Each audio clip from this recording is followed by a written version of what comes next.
Ok, hola, ¿cómo están? Hola, amigas y amigos, ¿cómo están? ¿Quién anda por ahí? Hoy es 16 de julio, voy a quitarme estos hoy. Hoy es 16 de julio del 2020 y estamos aquí hoy una vez más en este ciclo de entrevistas a 100 expertas y expertos para, para hablar de la crisis, de estrategias para trascender de la crisis y para ver cómo va a estar el mundo post-COVID. Entonces, seguimos hablando de esto. Hoy vamos a la entrevista número 39 y tengo a un gran amigo muy querido, muy admirado por mí, por muchos compañeros. Y bueno, aquí está mi querido Moisés Alcalde. Bienvenido, querido Moisés, ¿cómo estás?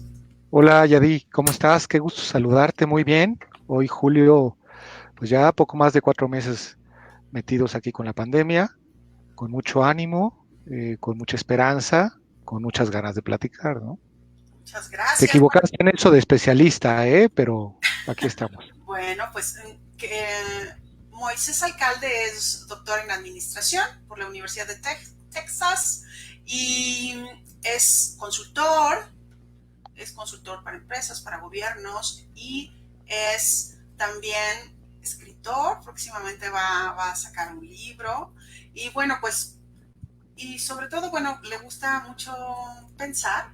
Eso me gusta de él, que le gusta mucho pensar, darle vuelta al tornillo. Entonces, hoy vamos a platicar de eso. Esta plática sobre el libro de Harari salió a raíz de hace muchos meses tuvimos la oportunidad de desayunar y platicamos de ese libro. Y hoy que estamos haciendo este ciclo de conferencias, pues dije, ¿quién mejor que nos platique un poquito de este libro? Que es la intención es platicar de este autor y de qué ha escrito y por qué es relevante en esta época, pues para invitarlos, si ya lo leyeron, platíquenos, y si no, bueno, ojéenlo, de verdad es un gran libro. ¿Por qué es un gran libro, Moisés? Este libro del que estamos hablando hoy, 21 lecciones para el siglo XXI de Yuval Harari. ¿Por qué es un gran Claro, sí, sí es un gran libro.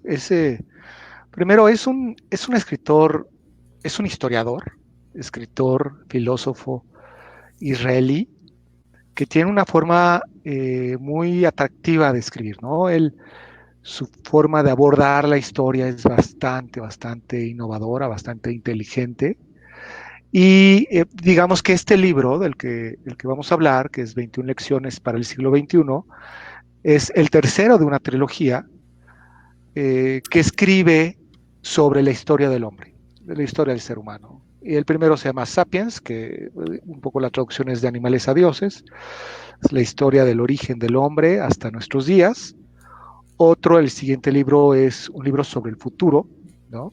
Eh, sobre el futuro del hombre, qué nos depara en los siguientes 50, 100 años, lo cual eso lo hace muy atractivo. Y es un poco respondiendo a tu pregunta, el hombre siempre ha querido conocer el futuro, siempre ha estado cuestionándose qué va a suceder y para ello hace muchas cosas. O sea, para ello hace cosas como ir a consultar a los astros, hasta ir a consultar a los chamanes y pedirle a Dios, quienes tienen creencias religiosas, pues que les oriente qué hacer, ¿no? Entonces, la forma de abordar el futuro de Yuval es muy inteligente y muy interesante.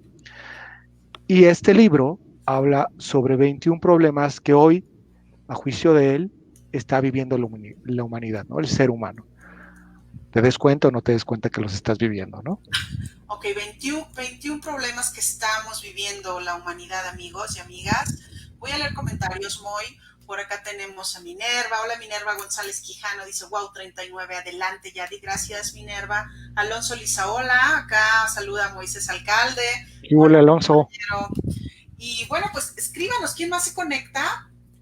Platíquenos si ustedes han oído hablar de este autor, de Harari, o si han leído alguno de sus libros o si han oído algo de él. Hace, hace rato escribía yo en mi Facebook y comentaba ahorita con Moisés de que, bueno, este autor, Yuval Harari, lo han contratado personas como Bill Gates o como Angela Merkel. Y le decía yo, pues es que es una pregunta interesante. ¿Por qué? ¿Por qué estas personas lo contratan? ¿Por qué contratan un antropólogo, un historiador? ¿Como para qué? Porque, por lo que tú dices, porque les interesa el futuro, ¿o por qué? ¿Por qué más? Pues porque te abre el pensamiento, te da puntos de vista inteligentes, valiosos, te nutre no solamente el intelecto, sino la creatividad y la innovación para poder abordar, entender los problemas que están viviendo hoy. ¿Quién no va a querer, siendo gobernante de un país tan importante, o aunque no fuera un país muy importante, conocer estos elementos para tener mayores herramientas para enfrentar los problemas, analizarlos, saber qué está viviendo la sociedad global? Somos una sociedad global. Eh, Bill Gates, ¿no? Un hombre que a través de la tecnología ha transformado el mundo, se ha vuelto el hombre más rico, por supuesto, pero eso es lo de menos. Hoy está inmerso en tratar de dar soluciones a la pobreza. Entonces, es muy importante que escuchen a aquellos que tienen estas ideas interesantes, porque tú puedes al final del día coincidir o no con su punto de vista ideológico, religioso, etcétera, pero lo importante es que el punto de vista de él es muy intelectualmente atractivo. Entonces te permite tener otros horizontes para enfrentar problemas, ofrecer soluciones, comprender la realidad, que es al final del día lo que queremos. Bueno, pues como exacto, por eso que dijo Moisés, que lo describió muy bonito, y por lo que lo contrata Bill Gates, Angela Merkel, es por eso la misma razón que estamos hoy hablando de ese libro aquí, en este ciclo de conferencias contigo. Entonces, ¿por qué? Porque, sí, porque nos da bases para tomar decisiones, nos abre la cabeza y nos dice, bueno, nos despierta la creatividad, nos dice, está relacionado conmigo, con mi toma de decisiones de día a día. Entonces, parece que no, pero lo está. Y ahorita vamos a ver, aquí tengo otros saludos. Alonso Cortés dice saludos a Yadira y a Moisés Alcalde. Gracias, querido Alonso. Por Saludos, Alonso. Y bueno, pues, ¿qué nos vas a platicar de? Es un libro, tiene 21 temas, aunque es un libro que parece chiquito comparado con sus otros libros. De todas maneras, bueno, solo tenemos aquí una hora, un ratito. Entonces, hablaremos de algunos puntos nada más, ¿verdad, Moisés? ¿Qué elegiste? ¿Qué te parece pertinente para compartir? Mira, es un libro que habla sobre 21 temas. Naturalmente son muchos temas para los cuales hablar en poco tiempo, en una hora, 2 horas, 3 horas, es poco tiempo para hablar de tantos temas. Y además hay temas que a mi juicio pueden no ser tan enriquecedores en este momento. Y me refiero en este momento en el que estamos viviendo un momento particularmente trascendente, importante en toda una generación, diría yo en un siglo, que es la vida de una pandemia donde hay muchas personas que han muerto, hay otros que están enfermos, hay otros y la mayoría que no estamos cuidando. Entonces nos está obligando este momento histórico a hacer un alto en el camino, obligado o no, y reflexionar sobre varias cosas. Entonces, lo que preparé de estos 21 temas es hablar particularmente de 4 temas, 5 temas quizás, si nos da tiempo, que a mi juicio son bastante trascendentes en lo personal para cada uno de nosotros y que nos obligan a reflexionar en este momento de la pandemia para que una vez saliendo de ella podamos salir más fortalecidos. Es básicamente la reflexión que he hecho de esto y en vez de hablar de los 21 temas, ¿no? Porque inclusive hay temas que pues quizá no son tan atractivos. Sí, eso me parece muy padre y te agradezco mucho que hayas hecho ese trabajo de curar el contenido para aplicarlo a este momento y a lo que venimos aquí los que andamos en este ciclo de conferencias. Muchas gracias, Moisés. Y bueno, ¿por dónde empezamos? Mira, yo quisiera empezar hablando de la primera reflexión que hace Harari en su libro, que pues es algo que está sucediendo y es un momento histórico donde el ser humano está en primer lugar inconforme, ¿no? Estamos llenos de información y estamos inconformes con el mundo como está sucediendo. Hay un debate en el futuro Estamos en un cambio de época que no alcanzamos a distinguir si empezó en el 2000, en el 2008, con esa gran crisis, hoy con la pandemia, pero todo es un cambio de crisis, donde es un profundo cuestionamiento sobre nuestro trabajo, nuestra familia o la concepción de la familia, la concepción del trabajo, la diversión, eh, y bueno, donde nuestras propias ocupaciones no necesariamente nos dan oportunidad de pensar en estos cambios, de saber qué está sucediendo hoy en el mundo, cuáles son las principales fuerzas, qué fenómenos están moldeando tu futuro. Quizá es esta historia donde tú sientes que vas caminando, dominando tu propia vida, pero quizá el propio mundo te está llevando a ti, ¿no? Hacia algún lugar. Entonces, es un momento importante de reflexión. En este momento importante de reflexión es donde él eh, parte de un primer tema que es el mundo tiene una gran decepción. Y el mundo tiene una gran decepción por varias razones. La primera es que Harari, para él, el hombre aprende, el hombre aprende a través de historias, de cuentos, de pláticas. Los políticos le llaman narrativa, ¿no? ¿Cuál es la narrativa de la historia? ¿Cuál es la narrativa de este candidato? ¿Cuál es la historia? Entonces, la forma en que el hombre, el ser humano, se va agrupando es a través de creer historias, historias comunes. Eso nos mantiene cohesionados. Y bueno, hoy estamos en una gran decepción porque hoy hay una incredulidad de esas historias. Y él hace referencia a tres grandes historias que durante el último siglo han caído en el descrédito y en la decepción del ser humano. Y la primera es el fascismo, que cayó claro, en la Segunda Guerra Mundial, en el 45. La segunda es el comunismo, socialismo, llamémosle, que cayó cuando cayó el muro, ¿no? Recientemente. Y la tercera es el liberalismo, que genera una gran crisis en el 2008. Y bueno, como resultado de ello, pues el hombre hoy no está creyendo en nada. Hay, un, hay una falta de relato.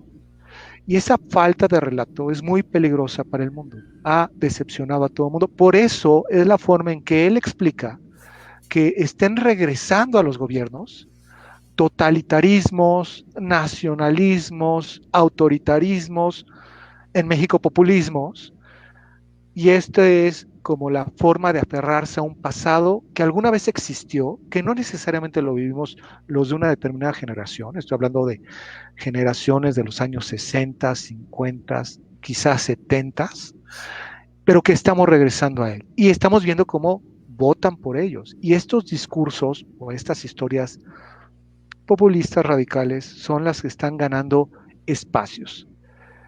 Esta búsqueda, esta búsqueda de un gran relato, de un gran cuento, de una gran plática que nos explique, que nos cohesione, se ve caracterizada por una profunda búsqueda espiritual, por una búsqueda de un nuevo modelo político, social, económico, y por esta reinvención, ¿no?, de regímenes pasados que estamos viendo. Y él concluye esta primera reflexión sobre la decepción del ser humano actual, preguntándose, bueno, ¿y va a haber un nuevo relato? ¿Existirá un nuevo relato? Bueno, pues todos, particularmente los políticos, están tratando de construirlo, ¿no? Están tratando de darle a la humanidad una nueva historia que explique con detalle quiénes somos, qué hacemos y a dónde vamos y por qué tenemos que mantenernos cohesionados, ¿no? Ese es como el arranque de este libro, ¿no? Es un gran cuestionamiento. ¿Crees? Yo creo que sí vamos a lograr inventarnos las nuevas historias que sean nuestro motor. Porque Mira, estamos cableados para las historias. Entonces creo que nada más que ponernos de acuerdo con este fenómeno global, pues sí nos va a dar trabajo. Porque antes, bueno, hacíamos nuestras pequeñas historias cada quien, ¿no? Nuestras historias nacionales o no sé, de ciertas comunidades, grupos, de ciertas circunscripciones territoriales. Y ahora pues contar historias que apliquen a a este gran fenómeno global, pues tiene un poquito más de trabajo, pero también tiene más herramientas para procesarla. Bueno, eso pienso yo. sí, sin duda, sin duda. en un momento donde hay tanta información, donde está a la mano el acceso a toda esta información, donde hay mucho fake news, ¿no? Sí. Construir historias, nuevos relatos o relanzar historias antiguas se vuelve un reto, ¿no? Va a suceder si la humanidad siempre ha salido adelante y esta no va a ser la excepción, ¿no? Eh, entonces empieza a abordar esos temas, empieza a construir sobre esos temas y es donde quiero tocar el primer tema que es muy práctico para lo que estamos viviendo, pues la sociedad en el mundo, concretamente en el mundo de la pandemia, en el mundo del encierro, y que lo estamos viendo con datos, que es el trabajo, ¿no? Trabajo que es esa gran actividad humana que llena, pues digo, al final del día, llena el alma, la creatividad, la innovación de nuestro hacer día con día, eh, y que nos permite vivir, ¿no? Nos permite ganar, obtener un ingreso, vivir de él, etcétera. Pero estamos viviendo una transformación tremenda. En algunos ambientes muy notable, en otros no tanto. Y hablo de la tecnología, del impacto de la tecnología en el trabajo. Eh, yo tengo la fortuna de trabajar por una firma, EY, Ernst Young, que es una de las firmas más grandes. Y hoy gran parte de lo que vendemos son robots. Se llama RPA, Robot Process Automation, ¿no? Es automatización de robots. Uno se imagina la mano mecánica. No, son robots. Es un software que va desde el clásico robot que repite actividades hasta el robot que tiene inteligencia artificial y que trabaja en tu computadora, ¿no? Entonces, la inteligencia artificial, la automatización, todo esto que hablan de blockchain, eh, pues ha traído un crecimiento de la tecnología en el trabajo. Y esta que veíamos en películas como una amenaza, pues ya llegó y sí es una amenaza. Sí es una amenaza en el sentido de hoy sí puede uno ver grupos de personas organizados en contra de este tipo de prácticas, porque tienen miedo de perder sus empleos. El hombre ya vivió esto hace muchos años con la revolución industrial, ¿no? Ya lo vivimos y es parte de lo que plantea en su texto Harari, es decir, la revolución industrial trajo una capacidad física superior a la que tiene el hombre. Las máquinas tienen una capacidad física superior. Pero claro, el hombre con esa capacidad cognitiva e intelectual encontró la forma de poder integrarse y darle uso a esas máquinas sin perder tanto empleo e inclusive multiplicar el empleo. Creció el empleo con la revolución industrial. Bueno, ahora, ¿qué está sucediendo? Hay actividades, y ya no hablo de las actividades del campo, las actividades primarias, ¿no? Donde ahí hay máquinas muy sofisticadas, o los invernaderos que son plenamente automatizados, donde están los trenecillos que hacen el corte de la flor en un invernadero de flor, miden el bulbo de la flor, lo empacan, o sea, todo automatizado, sino también aquellas tareas de oficina que son repetitivas. No, no se me espanten los contadores, yo soy contador, ¿no? Pero hoy se pueden hacer conciliaciones bancarias muy fáciles. Tú puedes diseñar en tu software de robótica, de RPA, Automation Anywhere o Blue Prism o WorkFusion, todos los softwares que hay, puedes hacer fácilmente que la computadora se prenda alguna hora, baje unos correos que le llegaron, escribe unas claves, se meta al sistema, ya tengas SAP, Oracle, Dynamics, el que tú tengas, baje la información, la compare con los gastos y haga una conciliación de gastos, automáticamente. Y además lo hace 24 horas al día, 7 días a la semana. ¿Y saben qué? No pide vacaciones, no toma, no toma vacaciones, no pide No se cansa. aguinaldo, no pide incremento de trabajo, no se distrae, no se baja a fumar, no se va a contagiar por el COVID, no usa cubrebocas, En fin, o sea, eso es algo muy sencillo de hacer. Hacerlo es muy rápido y muy barato. Entonces, estamos enfrentando esto. Ante esto, ante esta digamos, nueva realidad, que la veíamos muy, muy, muy en el futuro, ya llegó. La noticia es que ya llegó, ahora sí que ya está aquí. Eh, pues el hombre debe de empezar, el ser humano, la sociedad en conjunto, debemos empezar a cuestionarnos hasta dónde queremos hacerlo y cómo podemos convivir con ello. Es decir, por ejemplo, algunas políticas públicas de el gran número de trabajos que se perderán en el futuro, por esta razón, hoy se han perdido muchísimos, muchísimos por el tema de la pandemia, pues reflexiones políticas como la ayuda básica universal, ¿no? Ahí sí hace sentido. Oye, ¿de qué va a vivir tantas personas que van a caer en el desempleo? Bueno, de alguna ayuda básica universal. Ya la reflexión sobre qué es básico es posterior, pero definitivamente es algo inmediato que debemos reflexionar. Dos, nuevos empleos. ¿Cuáles son los nuevos empleos? Porque uno pudiera pensar, bueno, sí, Moisés, pero estás hablando de los contadores. ¿Qué decir de los cocineros? Esos hombres son creativos, saben las recetas, tienen un feeling especial. Bueno, Watson, la, el robot de IBM,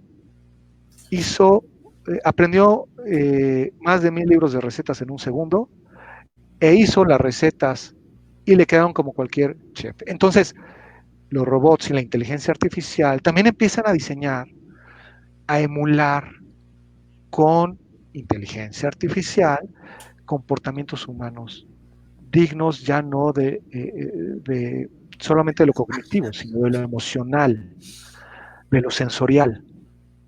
Entonces, son reflexiones muy importantes. ¿Qué nuevos empleos tenemos que hacer? ¿Qué nuevos empleos se van a conformar? ¿Cómo van a ser? ¿Cómo va a ser el mercado laboral en 2050? ¿Cómo voy a estar yo consiguiendo un trabajo en 2025? Saliendo de la pandemia. Digamos, estimamos que estaremos 2 años no metidos en casa, pero sí reajustando el mundo, ¿no? En esto. ¿Cómo vamos a salir? Entonces, habrá menos empleos, muchos trabajos van a desaparecer. Ese es, bueno, a uno no le gusta ser ave de mal agüero. Yo no lo digo con un sentido de que salgamos deprimidos. Eso va a suceder. Si no lo hemos pensado, pensemos. Van a desaparecer y ya no van a regresar. Muchos de ellos porque serán sustituidos por tecnología. Otros regresarán en un determinado plazo de tiempo. Entendamos que hay países cuyas políticas públicas para el retorno post-pandemia, post-COVID, va a ser muy ágil. Estados Unidos, China, Francia, México no, ¿no? O sea, nosotros nos vamos a recuperar más tarde, ¿no? Esto significa que va a haber menos dinero, etcétera, ¿no? ¿Cuál es la reflexión?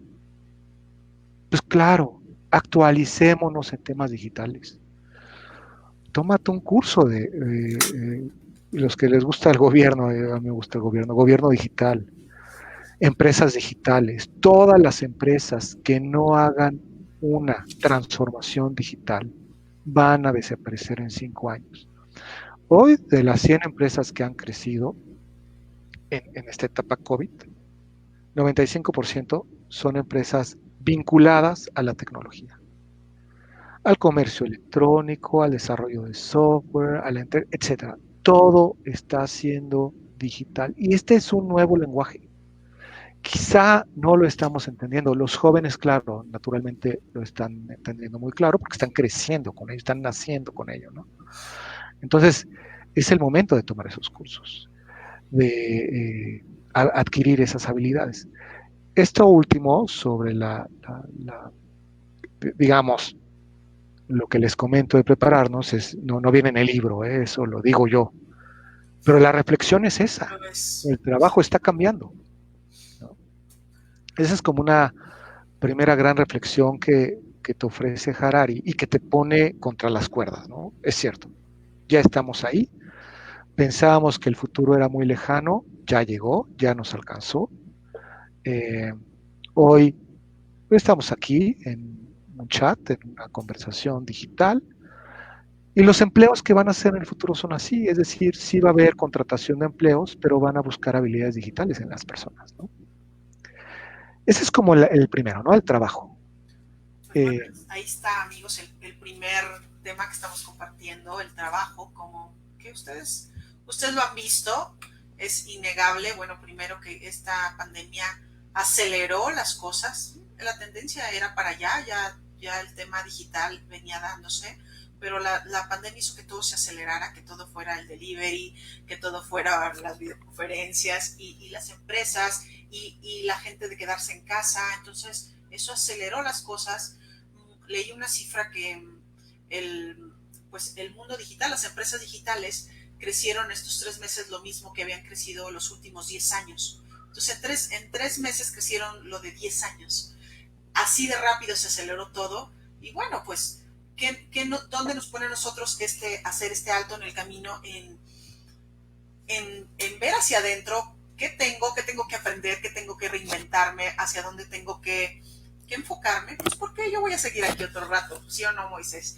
Sí, aquí vamos a seguir. Sí, entonces hay que adaptarnos, ¿no? Inteligencia es adaptación, así es que hay que adaptarnos y por eso estamos hablando de estos temas. Voy a leer comentarios acá de María Argueta, dice saludos Yadira, saludos hoy, gracias María. Gracias María, un gusto. Olga Díaz, feliz tarde, hola mi Olguita, gracias. Y Gaby González, que mañana va a estar aquí con nosotros. Gaby dice, ¿qué carreras tendrán que estudiar los jóvenes en el futuro? Ahorita que hablabas de eso de los trabajos, Moy, que tiene que ver con esto que pregunta Gaby. ¿Qué le contestas a Gaby? Bueno, ya hay carreras que están haciendo justamente en todo esto, ¿no? Particularmente temas vinculados a biotecnología, a mecatrónica, a macrodatos, al análisis de biométricos. Son ese tipo de carreras las que hoy están surgiendo. Ya existen otras más enfocadas a los temas de energía. La carrera de energía ya es una realidad desde hace tiempo y sus derivaciones. Y la otra gran área, bueno, una es todo un tema de tecnología, todo un tema de tecnología vinculado a carreras tradicionales, muy importantes, hoy como medicina, ¿no? Y todo el tema vinculado al medio ambiente, es el otro gran asunto, el medio ambiente. Las carreras tradicionales que conocimos, bueno, Yadira, tú eres abogada, ¿no? Tengo unos amigos que han desarrollado algoritmos para darte las soluciones legales a tus problemas y otros fiscales, ¿no? Entonces, ese tipo de carreras empiezan a ser muy abordadas por la tecnología. Aquí la reflexión importante es esta, ¿eh? El hombre está y va a encontrar la forma de la convivencia entre esta tecnología y el propio hombre, ¿no? Sí. Sí, por supuesto. Recordemos que, bueno, Moisés y yo trabajamos un tiempo en Palacio Nacional y cuando te das una vuelta por esas calles se llamaban la calle de los afiladores de cuchillos, la calle de los que vendían carbón para los braseros, así se organizaba la ciudad colonial por estos oficios que hoy están totalmente pues fuera de todo lugar, ¿no? Entonces, eso es lo que va a pasar con nosotros. Va a haber carreras que ya no van a existir, como estas personas que cargaban agua o los que afilaban cuchillos, bueno, de repente andan por ahí, pero todos estos oficios o ahora profesiones pues van a quedar obsoletos y el mundo va encarrilándose a hacer estas uniones. Ahora en estos tiempos de la pandemia que los niños hacían homeschooling, nos llegó una oferta a mi esposo y a mí sobre una escuela que vende este tipo de escuelas ahora que todo nos decían, no, bueno, miren, esta escuela es en línea, pero es para niños desde kinder, primaria, secundaria, preparatoria, y tienes una certificación, te ayudamos a que te revalides tus materias aquí en la SEP, pero te vamos a dar un certificado como que estás cursando en una escuela de California. Y entonces así todo muy loco, ¿no? A mí se me hacía, bueno, fuera de lo tradicional, pero de repente dices, quizá yo tenga que andar en eso. Pero lo más curioso que ahorita que estaba platicando Moy y Gaby preguntando de las carreras es que decían que desde los 13 años, o sea, los niños que salían de la primaria, podían estudiar una carrera técnica que tenía que ver con con videojuegos, con Bitcoin, con Big Data, con así un montón de carreras técnicas para niños y niñas de 13 años que no necesitaban certificaciones académicas, sino rápido los metías a estas escuelas en línea, donde los entrenaban para todo este rollo que a nosotros nos suena como una cosa pues bastante compleja, pero los niños entran ahí y aprenden eso porque, como bien dicen, son esta generación digital y rápido conectan con eso. Y entonces el mundo va así.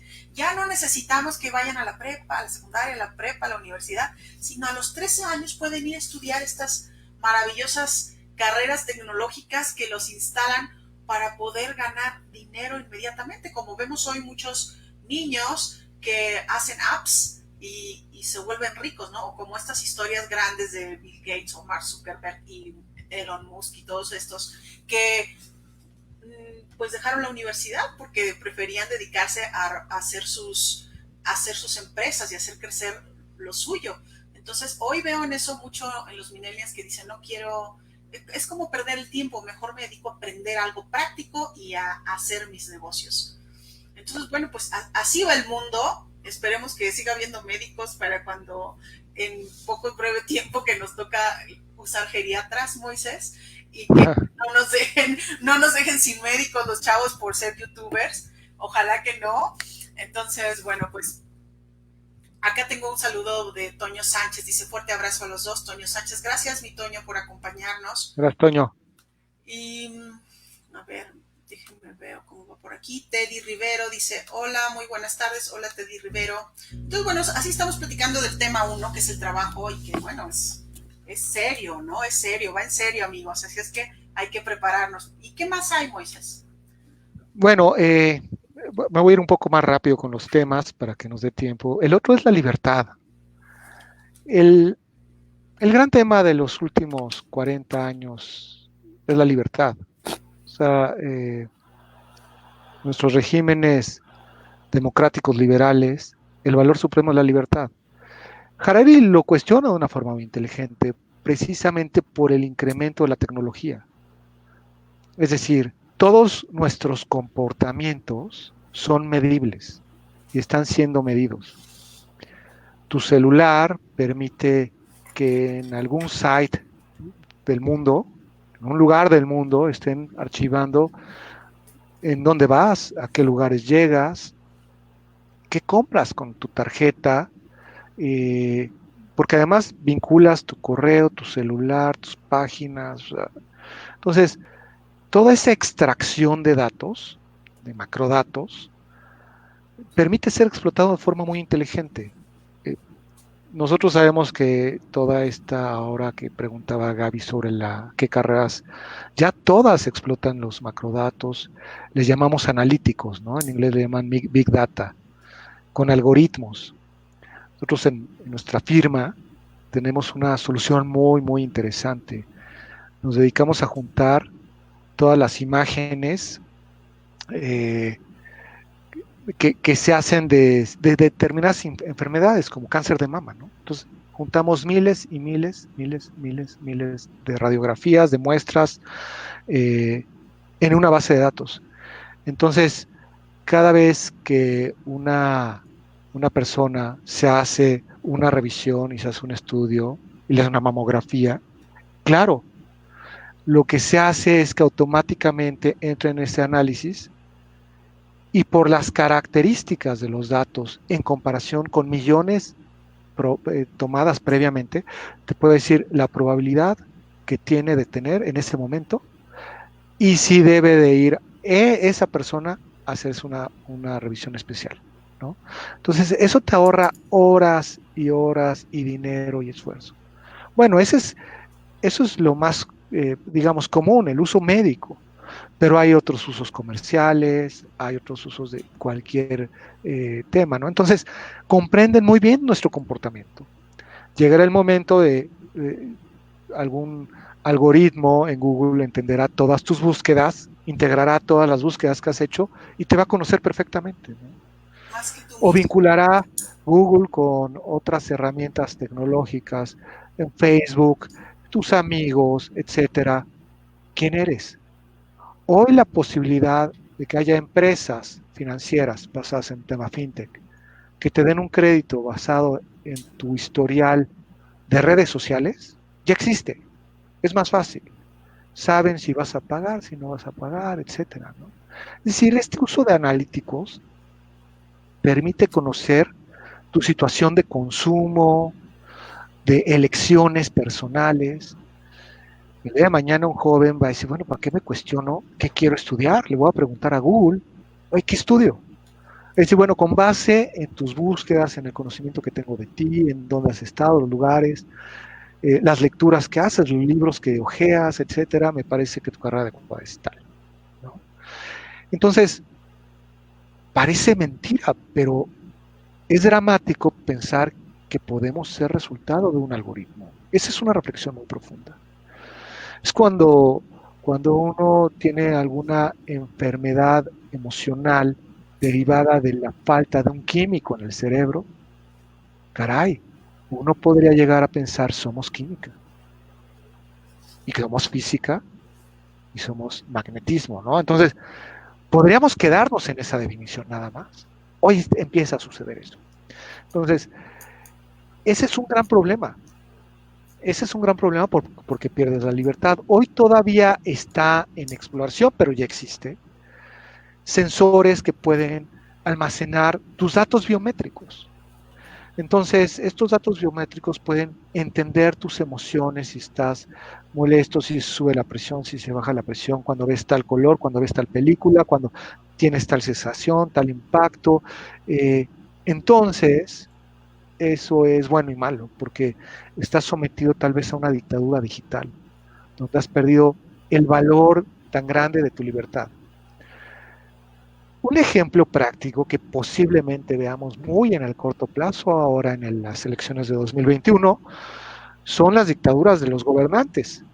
Es decir, yo mientras construya un buen algoritmo que me permita conocer la ubicación geográfica o geopolítica en la cual se encuentra un elector que está en Facebook, sabré si es de derecha o de izquierda. Y podré, mediante mensajes que mueven a los de izquierda o de derecha, llevarla a votar, a favor o en contra de alguien. Que de eso fue lo que naturalmente fue acusado Trump, ¿no? Por Cambridge Analytica. O sea, entonces la libertad se ve seriamente cuestionada. Aquí la reflexión es esta, ¿no? ¿Qué tanto nos conocemos en este tema de la libertad? Ese es el segundo punto del cual Harari hace una reflexión muy, muy interesante, ¿no? Y está vinculado en alguna medida al tercer tema, que el tercer tema es la igualdad, ¿no? Sí, ¿quieres comentar algo? No, adelante, yo te escucho. Es sobre la igualdad. La igualdad es la gran herramienta, el gran discurso que ha existido en la humanidad y en la humanidad de un siglo para acá, la igualdad conjuntamente con la libertad y la democracia en este eje reflexivo muy problemático, pero la libertad como tal nunca ha existido, ¿no? Hoy estamos viendo noticias verdaderamente dolorosas y alarmantes sobre se incorporarán a la pobreza 1 de cada 2 mexicanos con la pandemia. Se sumarán a la pobreza extrema, es decir, que hoy no tienen que comer 15 millones de mexicanos, un poco más del 15% de mexicanos es altísimo. Pero la desigualdad siempre ha existido, ¿no? Ahora, crece con el desarrollo. Hay en estas reflexiones que estamos en el México actual sobre conservadores y liberales que tanto le gusta al presidente hablar, algunas personas que decían, oye, es que en China hay igualdad, a pesar de que es la China comunista, etc. Claro, China no había tanta desigualdad como ahora porque naturalmente tuvo desarrollo, el desarrollo genera desigualdad. La reflexión es esta. El punto anterior sobre la libertad, los analíticos, los macrodatos, la biotecnología que puede extraer tu conocimiento de ti, está creciendo. Quienes tengan esa información, pues van a ser menos iguales, ¿no? van a tener más capacidad, más poder, porque hoy el oro, el nuevo oro que le llaman, pues son los datos, es el nuevo poder, es el nuevo poder económico. Entonces lo que podemos esperar es más desigualdad, inclusive aún con este crecimiento de la tecnología en materia biomédica. Es importante analizar cuando el tema, el desarrollo tecnológico, los biométricos, genere, posibilite a aquellas personas que tienen capacidad económica para que mejoren su capacidad intelectual, que puedan pensar más rápido, que puedan vivir un poco más, que puedan dominar, etcétera, etcétera, etcétera. Entonces sí vamos a vivir en un mundo de mayor desigualdad, ¿no? Es un poco pensar como muy en el futuro, pero los cyborg, ¿no? Que es una combinación hombre-máquina. Entonces te dan elementos físicos, atributos físicos como persona que te van a permitir ser más eficiente, ser más rápido, tener más capacidades, y eso genera una sociedad más desigual entre aquellos que van a tener posibilidad de tener acceso a eso y quienes no.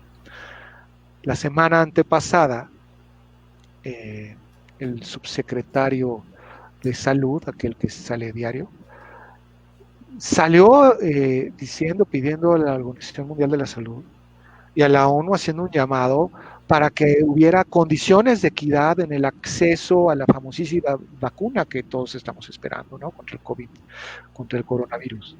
Porque habrá, claro, economías ricas que tengan acceso. Bueno, igual, en términos humanos, habrá personas que tengan acceso a que tienen acceso a una salud superior. Bueno, la tecnología va a duplicar, triplicar, cuadruplicar esa capacidad médica por esta tecnología, y habrá quien no tenga acceso. Entonces la desigualdad va a ser aún mayor, ¿no? Esa es de las reflexiones más fuertes que hace Harari, y que a mi juicio también tienen un impacto y una reflexión profunda en cada uno de nosotros. ¿Cómo estamos procurando ese ejercicio de igualdad en nuestra comunidad, en nuestras familias, ¿no? Los tíos, los primos, ¿cómo estamos? ¿No? Digamos que ese es el tercer gran tema del cual habla. Pues muy fuerte, ¿no? Muy fuerte, porque cuestiona pues la condición humana hasta la médula de los huesos, pues el tema de la libertad y de la igualdad. Y entonces, pues ahí están las reflexiones, amigos. Está cómo Harari pone sobre la mesa estos temas tan delicados y que, bueno, nos hacen pensar hacia dónde vamos, qué está sucediendo y qué estamos haciendo hoy con eso. Voy a leer aquí algunos comentarios. Dice Susi Córdoba, dice: hola Yari, Toño, excelentes temas para estos tiempos que vive el mundo y los cambios que se están dando. Gracias, mi Susi. Es muy. César Navarrete, abrazos al doctor. Gracias, César, por acompañarnos. César, qué gusto. Nuestro querido José Antonio Díaz dice: excelente charla, saludos amigos, felicidades. Gracias, saludos, gracias por venir por acá. Gracias, mi Tony Days, por andar por acá. Y bueno, pues ¿qué más hay? ¿Qué más podemos reflexionar sobre estos temas? Te comento dos puntos muy concretos. Nosotros somos, en términos aristotélicos, somos animales, seres sociales, ¿no? Somos seres políticos, somos gregarios por naturaleza, nos reunimos, tenemos a nuestros grupos. Este sentido, que se llama comunidad, nos permite tener una vida enriquecedora y enriquecer las vidas de los demás. Nos permite crecer, hacer crecer a los demás, como les decía, pero nos permite además correlacionarnos y entender nuestro entorno. En esa lógica, Harari habla sobre la comunidad como un momento en donde estamos viviendo una gran desintegración de la comunidad humana. Y también lo comenta respecto de la tecnología, es decir, la tecnología ha provocado un ejercicio o una desintegración de la comunidad humana. Híjole, esa es una reflexión muy fuerte que yo creo que la hemos visto todos cuando llegamos a algún restaurante, cuando íbamos, cuando estamos con amigos y todos están en su Enchufados al celular. teléfono. Sí, ¿no? Y bueno, este problema de la comunidad se está arraigando aún más en los jóvenes, en esta comunidad digital que vive mediante sus grupos de WhatsApp, ¿no? Gran problema es que genera trastornos de muchos tipos hoy, porque el hombre está, digamos, nuestra propia naturaleza de la convivencia, que decía, bueno, nos permite mejorar, entendernos, vernos, abrazarnos, lo cual es algo positivo, algo sensible, somos seres sensibles, que apreciamos el contacto físico, emocional, espiritual, lo cual nos hace crecer. Este aislamiento nos está generando una serie de enfermedades psicológicas tremendas, ¿no? Que es de cuestionarse, y hoy lo cuestionan mucho los psicólogos, entre aquellos que están en línea, metidos en esto, y fuera de línea. Y resulta que los que están fuera de línea puede ser que estén más sanos, ¿no? Que están conviviendo directamente con las personas. Peor aún, nos genera una transformación, un trastorno político. Porque para decidir en comunidad necesitamos convivir en comunidad. Para eso hay leyes, ¿no? Convivimos en una comunidad social. Aquel con el que no estás de acuerdo, no vas y lo matas porque te meten a la cárcel. Bueno, ahora puedes no convivir ya con él. Puedes hacerlo a un lado de tu comunidad sin matarlo. Lo Lo borras, bloqueas. lo sacas de tu Facebook, etcétera. Así como lo hacen ahora los. Entiendo este hombre diputado Noroña, que lo acusaban de que no aceptaba, sacaba del Twitter o no respondía, etcétera. Te Pues porque, baneaban en Twitter. sí, exacto, te daba de baja, porque tú le estabas criticando alguna tontería que dijo o hizo como ciudadano con el derecho a hacerlo, y él le decía, pues no existes para mí, ¿no? Punto, se acabó. Entonces, el fraccionar las comunidades y vivir en nuestros grupos, porque tu comunidad, ya y todos los que nos escuchan, tu comunidad, ¿dónde está? Está aquí y está en un grupo, ¿no? Y con quien no quiere relacionarte no está ahí. Entonces, dificulta profundamente, esto dificulta profundamente el ampliar nuestros horizontes de convivencia, y eso trastoca la política fuertemente, ¿no? Se vuelve un problema para los políticos hoy poder llegar a ti y moverte a algo, impulsarte a algo, convencerte de algo. Está, está la sociedad fraccionada, ¿no?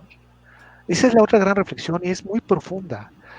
Y yo creo que nos debe de hacer a nosotros reflexionar sobre las comunidades que tenemos de amistad, de trabajo y cómo eran antes, ¿no?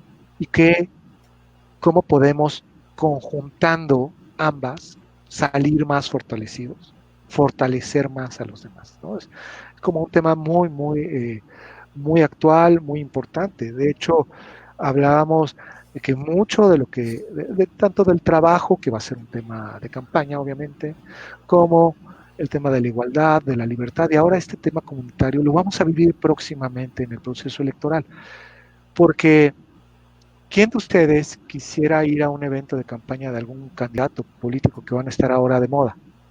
Pues no, da miedo, ¿no? Simplemente da miedo. Que me manden un mensaje o que me inviten a un grupo de WhatsApp o sea, de mi comunidad, ¿no? Esa es una reflexión importante, ¿no? Estamos como que mutilando algo muy valioso que tiene el ser humano. Ese es uno de los puntos también de reflexión que hace Harari muy importantes. Sí, sí, el tema de la tecnología que no nos lleve a extinguir esto que nos hace ser personas y que nos hace ser comunidad, como bien dices, el son politicones, el ser políticos, pues se refiere a esto, a ser gregarios, a vivir en manadas, ¿no? Somos mamíferos, vivimos en grupo, tenemos neuronas espejo donde nos espejeamos. Hay este montón de experimentos, cómo son necesarios los abrazos, la cercanía, cómo todo esto es necesario, es propio de nuestra naturaleza humana, y de repente vivir en, digo, por ejemplo, ahora me acuerdo, antes del coronavirus, ya venían hablando cómo la sociedad nipona, japonesa, cómo, bueno, había estos personajes que tan solitarios, que decían, no, yo no quiero tener pareja, eso quita tiempo, no me interesa, necesito, ¿cómo que para tener relaciones sexuales necesito ir a cortejar a alguien? Es verdaderamente mucha pérdida de tiempo y energía, y no me interesa, yo prefiero mi soledad, ¿no? Prefiero estar con lo que a mí me importa y no tener que ir a cortejar a alguien a cambio de tener sexo. Entonces, en serio, o sea, lo que estamos viendo va a acelerar eso, y la tecnología está acelerando eso. Me acuerdo también antes del coronavirus, como pues los chavos, los millennials, pues iban a los antros, y nos contaba uno que, bueno, ya no bailan con nadie, creo que desde mi época no bailas si no quieres con nadie, pero decía, tú bailas con las pantallas, te prenden la pantalla de enfrente, luego vas volteando, tú llegas, si quieres tomas alcohol, si quieres te drogas, ¿no? Porque las drogas son más populares que el alcohol ahora, y bueno, no, igual, no, lo que voy es, nos contaba esta chava, no necesitas contactar con nadie y no necesitas eso, tú vas a desestresarte, vas a bailar, a gritar, pues a alterar tu conciencia si tú quieres, con los diferentes tipos de sustancias que hay, y eso te relaja, eso te suelta estrés, y eso está padre, y no necesitamos contactar con nadie, ¿no? Y entonces esto va en ese sentido, esto va hacia allá cada vez más, y vamos a ver qué pasa. Pero sí hay que reflexionar que eso no es lo mejor de nuestra naturaleza humana. Sí, no saca lo mejor, no saca lo mejor. Y por eso yo dije hasta el final el último punto que quería reflexionar. Repito, son 21 temas. Muchos de ellos son sobre política internacional y otras grandes cosas muy importantes, pero que a mi juicio en este momento de pandemia quizá no generan una reflexión tan profunda en el alma de las personas. Y se trata aquí de ver cómo salimos mejor armados ahora, o cómo este proceso tan dramático que estamos viviendo de pandemia, digamos, nos podemos fortalecer. Por eso dejé es el tema 20, es el último que comentaré, es el quinto en esta plática, es sobre el sentido de la vida. Entonces hemos visto cómo hay una serie de temas que va tocando, problemas que estamos viviendo, retos personales, y uno es el sentido de la vida, porque al final del día pasarán los siglos, pasarán los años, y el hombre se va a seguir preguntando, ¿quién soy?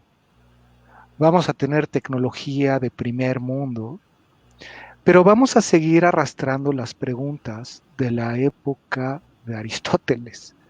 ¿Qué vengo a hacer a este mundo y a esta vida? ¿Cuál es el sentido de la vida?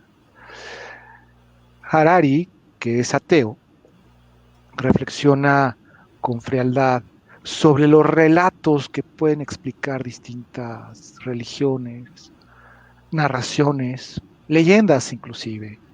Por ejemplo, ¿quién no vio el Rey León, ¿no?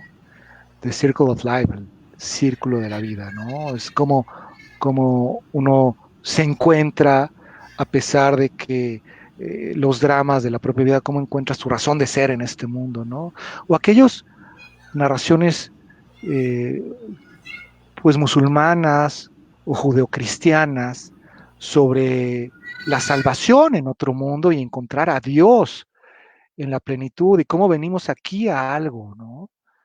Y cómo al final habrá un juicio. Es decir, hay muchas reflexiones y hay muchas narraciones donde el hombre está buscando la vida.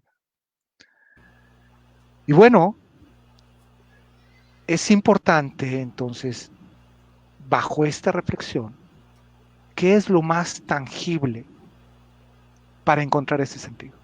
O sea, ¿qué nos ayuda a encontrarlo? Harari, por su visión universal, su cosmovisión, no se atreve a hablar del amor, pero sí habla del dolor. habla del dolor. Y al hablar del dolor, yo quise comentar algo. Habla, sin mencionarlo, habla de la compasión, ¿no? Entonces, para cerrar esta reflexión, con independencia que sigamos hablando, preguntando o comentando el texto u otras cosas, estamos en un momento de gran dolor humano, donde el dolor es por aquel ser querido que murió, ¿no? Estamos arriba de los 30 y tantos mil ya, en México, ¿no? En el mundo, bueno, olvídense, va para largo. Estamos en el dolor de la pérdida de trabajo, de la pérdida de los ingresos, de la desigualdad, de la soledad, porque hay personas que se encuentran muy solas. Estamos en un momento de dolor, ¿no? O sea, digamos, el dolor es connatural al ser humano, a su propia naturaleza, lo hay, lo vivimos. Pero es un momento de darle sentido a ese dolor y sentido a nuestra vida a través de un ejercicio de compasión y de amor. Y este esfuerzo implica varias cosas. Implica que aquel lugar donde estemos encontrando el dolor podamos participar con compasión y con amor. Compasión en el sentido de hacernos uno en ese dolor con el otro y apoyar. Hablábamos de falta el trabajo y falta el dinero. Bueno, si bien falta el dinero, es un momento de darlo a aquellos que están sufriendo, que no tienen. Eso va a darnos como sociedad, como familia y en lo personal, un verdadero sentido de vida, ¿no? Y me parece que en este momento es la forma más efectiva, más tangible de poder salir adelante como sociedad, ¿no? A través del amor y de la compasión, buscando disminuir el dolor en otros que están viviendo, porque así también, en sentido práctico, vamos a disminuir nuestro dolor. Entonces, bueno, son los 5 puntos que quería comentar de este libro. Yadi te decía que hay muchos más. Me parece que estos son los que más aprendizaje o de los que más aprendizaje podemos tener en esta etapa. Y yo sí recomiendo ampliamente que lean el libro, les va a gustar, tiene una lectura fluida, es muy interesante, pueden o no compartir su punto de vista en varios temas, yo no lo comparto en muchos, pero sí me ha enriquecido a profundizar en ciertas reflexiones de vida, de mi país y del mundo, ¿no? Muchas gracias, Moy. Coincido totalmente contigo. Estos momentos son momentos de ejercitar la compasión, de ejercitar el amor, de ejercitar pues la fraternidad.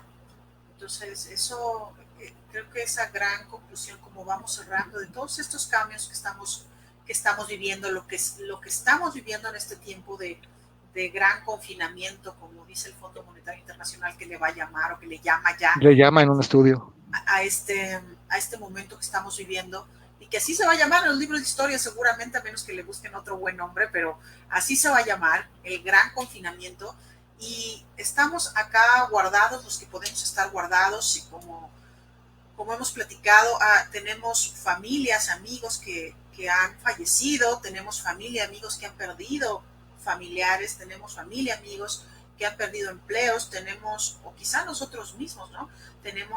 Hemos perdido algo, todos hemos perdido algo. Mínimo hemos perdido la libertad y hemos perdido, sí, la libertad de andar a gusto por la calle, la libertad de estar guardados en casa, perdón, la libertad y tener que estar guardados en casa. Entonces está fuerte. Y como está sucediendo, no lo notamos, sentimos como que nada más ahorita un ratito nos están apretando, pero como nos está sucediendo a todos al mismo tiempo, esta obligación de parar es para todos, y en la economía también, y en las escuelas también. Entonces paramos todos paramos y todos nos guardamos y todos tenemos miedo y todos estamos perdiendo algo. Entonces, bueno, pues estos libros, como el que hablamos hoy de Harari, nos van dando como pequeñas luces, como estas luciérnagas que en la oscuridad, como quizá nos avienten una luz, un lugar a dónde enfocar. Y bueno, como vimos a lo largo de la plática, luego estos lugares de enfocar no nos gustan, no son lugares que nos den confort, pero sí son lugares que nos dan luz y a veces pues es doloroso, ¿no? Es doloroso, pero hay que saber hacia dónde vamos. Y este gran bálsamo con el cual Moisés cierra su plática, me parece que es el camino, es el camino que está al alcance nuestro. Aquí hemos hablado de cómo el dar y las grandes universidades, por ejemplo, de Estados Unidos, tienen sus escuelas de la felicidad, enseñan mindfulness, enseñan temas de relaciones. ¿Por qué? Porque tienen que ver con, y las escuelas de negocios de Harvard tienen esto, las Stanford, el MIT, etcétera. ¿Por qué? Porque saben que es real, que este mindset, esta mentalidad de comunidad, esta mentalidad de dar, de crecer con el otro, te ayuda, te hace mejor persona, te hace más creativo y te hace crear riqueza, por supuesto. Entonces, ahí están las respuestas. Yo coincido totalmente con Moy que en ser compasivos, en ser misericordiosos, en ser fraternos, están las respuestas para nosotros y para los demás. Entonces me sumo a él con esta invitación y voy a leer comentarios porque de Yanira Escobedo y saludos, Moy, qué gusto verte, bendiciones. Saludos de ya. A José Antonio Gloria, Yadi, Moisés, Toño. un abrazo. Gracias, querido Toño. Y Ranacleto Tehuacanero. Muy bien, René. Hola, dice, mi reconocimiento, Yadi, por facilitar este encuentro. Saludos al maestro ponente por extraer para nosotros las más destacables reflexiones del texto de por sí tan interesante. Saludos, Moisés, gracias. Gracias, Rana, por andar acá con nosotros y por tus comentarios y tu cariño. Pues así vamos cerrando, queridos amigos. Así vamos cerrando este tema de hoy, del libro de Yuval Harari, 21 lecciones para el siglo XXI. Y bueno, estos 5 puntos que Moisés muy generosa y muy inteligentemente armó para nosotros para compartir, hablando primero del trabajo, hacia dónde va y en qué punto nos pone, como él dijo, nos pone contra las cuerdas. Entonces, bueno, ¿y qué hacer ahí? Pues capacitarnos, contactar con nuestros atributos, con nuestros talentos, reinventarnos y, obvio, capacitarnos en el mundo digital, ¿no? Ahí está. Porque, como dijimos, vamos a estar aquí mucho rato, entonces hay que adaptarnos, ¿sabes? La segunda cosa, hablamos de la libertad, hablamos de cómo este montón de datos nuestros que cada vez la tecnología es más fácil que los tenga y nosotros, bueno, los compartimos. No podemos no compartirlos. Este término que se llama, ¿cómo se llama el término? Analíticos, macrodatos. Las personas que no quieren que sus datos estén en ningún lado. Y entonces hay unas historias de esos personajes que se cuidan, no tienen tarjetas de crédito, cuentas de banco. No sé si llaman luditas, pero me suena ahorita como a juego, entonces no sé si es exactamente ese el término. Y he visto un par de historias de estas personas que dicen, yo no quiero estar en el sistema, y hay historias maravillosas de este tipo de personas, pero no podemos caer en ese extremo, ¿no? Entonces nuestros datos andan ahí, y sí, y este Big Data que está por encima de nosotros, no podemos hacer mucho. De repente decimos, pues prefiero ignorarlo porque el mundo es así y ya está, ¿no? Fíjate, una reflexión importante ahí es bueno, sobre el trabajo, claro, hay que cuidarlo y cuidar el dinero y no gastar en lo que no tenemos que gastar hoy. Pero este tema de analíticos y de Big Data, uno a quien le pide a Dios diariamente, ¿no? O de vez en cuando, etcétera.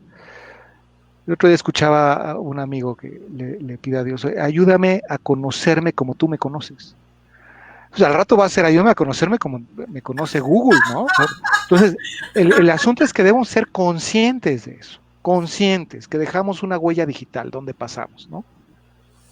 Sí, ahí está, pues sí, está eso ahí, así es que sí, hay que ser conscientes de eso. Hay que ser conscientes de la huella digital que vamos dejando. Uh-huh. Y bueno, el tercer tema que tenía que ver con la libertad, la igualdad y cómo pues cómo la tecnología puede, o más bien está haciendo, brechas más grandes entre personas que tienen más y tienen menos, y cómo cada vez más va a ser posible que los que tienen más pues vayan teniendo más habilidades, más atributos, más posibilidades. Entonces, bueno, ese es otra gran preocupación, ¿no? Porque lo que queremos o lo que buscamos luego quienes andamos en esto, que hemos andado en no solo ver bien para nosotros, sino cómo le hago para que haya bienestar para más personas, pues es esto, es acercar esa brecha, que no haya esas brechas, que haya más oportunidades para todos. Y eso es lo que andamos luego luchando por el mundo, como dice Moy, que le gusta el gobierno, pero es por eso, porque lo ve como un instrumento ¿para qué? Para acercar estas brechas, para buscar más oportunidades para todos. Y de repente entonces estas premoniciones te suenan muy pesadas porque dices, híjole, ¿cómo vamos a hacer algo contra eso? Sin embargo, cuando fue cerrando, pues ya hablamos de eso, de la misericordia, de la compasión. Y como dijo Gandhi, pues primero sé el cambio tú que quieres ver en los demás. Entonces, pues si yo cambio y soy compasivo y misericordioso, compasivo y misericordiosa con los de, con mi familia y con los que trabajan conmigo, seguramente ese es un muy buen principio. Seguramente es un buen principio y por eso no es desilusionante este tema. El que Harari se hable del dolor, pues es eso, es misericordia, es poder usar la empatía y ponerse en los zapatos del otro y sentir el dolor del otro y decir, bueno, hay un montón de dolor innecesario que no queremos, ¿no? Y que mientras yo esté aquí, si algo puedo hacer, pues aquí está mi mano extendida. Así es, totalmente. Con el dolor como una condición de la humanidad, ¿no? De cada persona, inherente, en cualquier momento de la vida está presente, con distintas magnitudes, duraciones. Hoy es un momento generalizado de dolor y es un momento y una oportunidad para poder aminorarlo, el de los demás y el nuestro, a través de estos actos de compasión y de amor. Voy a Muy leer bien. aquí este comentario de Alberto. Alberto dice, Robles Castro, todos perdimos algo, pero otros también, más bien, han ganado, como Google. Precisamente, sí, Cierto. el dinero, Zoom, Zoom, Google, Amazon, ¿no? Amazon, no, Amazon. no, no. Entonces, bueno, sí hay alguien que dice, bueno, el dinero no se pierde, solo cambia de manos, ¿no?